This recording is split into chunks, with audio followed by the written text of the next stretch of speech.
Mga kapuso, inilunsad po ng MMDA ang May Huli Ka 2.0 website para mabilis na matignan ng mga motorista kung may traffic violation sila sa ilalim ng No Contact Apprehension Policy. Paano nga ba yan gamitin? Ayan mga kapuso, so i-press mo lang yan.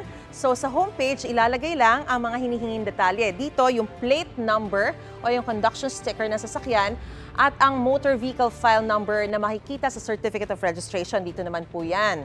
Okay, pagkatapos, pagka-enter, lilitaw agad kung meron o walang paglabag ang naturang sasakyan. O nakita rito na no record found. Congratulations, you have no violations recorded.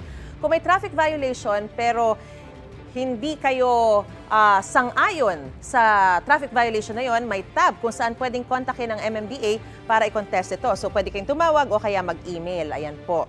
Ngayon, kung agree ka naman sa nalabag na batas trapiko, may tab din na idinedetalye kung paano babayaran ang multa. Yan. Pwedeng physical payment o digital payment. So sa ngayon po mga kapuso, yan pa lamang ang main features ng May Huli Ka website. At target ng MMDA na dagdagan ito ng iba pang mga features gaya ng online payment at mas detalyadong impormasyon sa traffic violation. Gusto mo bang mauna sa mga balita? Mag-subscribe na sa GMA Integrated News sa YouTube at tumutok sa unang balita.